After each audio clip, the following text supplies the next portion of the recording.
Time for business. Kate Moody's here. France is gearing up for yet another day of strikes on Friday.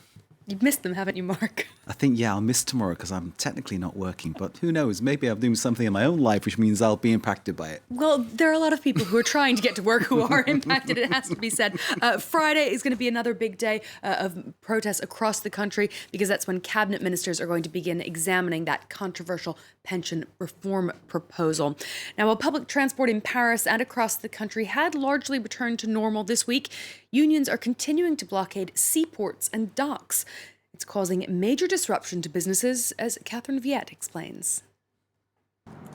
The normally bustling Marseille port at a standstill, nothing coming in or going out. Striking dock workers call the blockade of France's seaports Operation Dead Port, and it's taking a toll. Over the past month, this fruit exporter has had to pay more to retrieve its containers from other European ports. We can lose up to 100,000 euros a week. These are very strict contracts with people who need to deliver because they're in manufacturing. What do we say? What do? We don't have the solution. The same dilemma for this trucking company. That truck is heading to Burgundy. Impossible to unload the truck in Marseille. The company says it's lost 132,000 euros in profits. It ships French wine across the world. Since the beginning of December, the cases sit in the warehouse, going nowhere. The head of the CGT union says this is the only way to get the government's attention. Employers must realize it will not stop, will continue. Of course we're aware of the economic impact they're measuring, but we have no other choice but to try to be heard. The Marseille Chamber of Commerce says the economic impact from the blockade amounts to a loss of 100 million euros for the month of December. It's destroying employment on a huge scale, and not just for today's employment, but for the future. I'm appealing to those leading the strikes to do what you did in the past if you wish, but keep it to just one shift a day. The Chamber of Commerce has opened a crisis center for those businesses affected by the strikes. It's also issued a warning that it could take several years to rebuild lost trust and goodwill.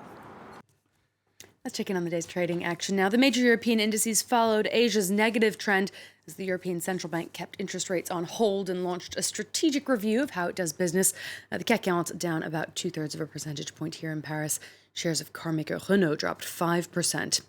Wall Street pared back some of its earlier steeper losses. The Nasdaq and S&P 500 managing to close slightly above the flat line there.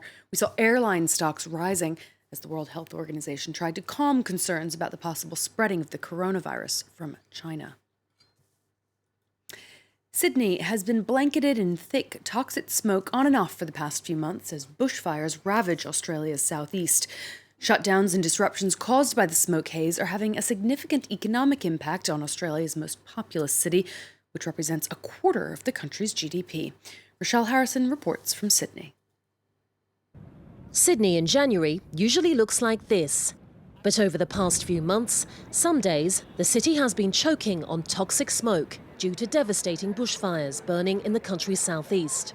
The smog isn't just a health hazard. Economists say it's costing the city dearly, up to 31 million euros per day. The air quality in Sydney's been bad enough to affect people's behaviour. So people aren't going out to enjoy meals, they're not going to shops and spending as much, they're being impacted by poor health and missing work.